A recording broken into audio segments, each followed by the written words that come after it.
ರಾಹುಲ್, ನಿನ್ಗೊಂದ್ ಗೊತ್ತಾ? ಪೂಜಾ, ಒಂದ್ ನಿಮಿಷ ನಾನು ಕಾಲ್ ಮಾಡ್ತೀನಿ ನಿಮ್ಗೆ.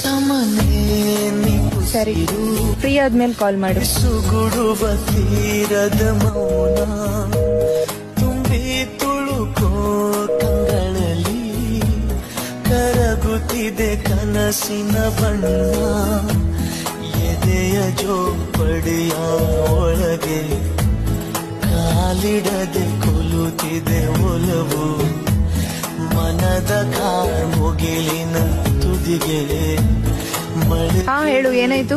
ನಮ್ ಹುಡುಗರಿಗೆ ಈ ತರ ಪ್ರೀತಿ ಬೇಕಾಗಿಲ್ಲ. ನಾವು ನಮ್ ಪ್ರೀತಿಗೆ ಟೈಮ್ ಕೊಟ್ಟಿಲ್ಲ ಅಂದ್ರೆ ಅವ್ಳು ಇನ್ನೊಬ್ರ ಹತ್ರ ಟೈಮ್ ಕೇಳೋಳು. ನಮ್ಗೆ ಯಾವ ತರ ಪ್ರೀತಿ ಬೇಕಂದ್ರೆ ನಾವು ನಮ್ ಪ್ರೀತಿಗೆ ಟೈಮ್ ಕೊಡಕ್ ಆಗ್ಲಿಲ್ಲ ಅಂದ್ರು ಅವಳು ನಮ್ದೊಂದ್ ಕಾಲ್ಗೋಸ್ಕರ ಕಾಯ್ತಾ ಇರ್ಬೇಕು. ಆದ್ರೆ ಅವಳು ಇನ್ನೊಬ್ರ ಜೊತೆ ಯಾವತ್ತೂ ಮಾತಾಡ್ಬಾರ್ದು. ಒಂದೇ ಸಮನೆ ನಿಟ್ಟುಸಿರು ಬಿಸುಗುಡುವ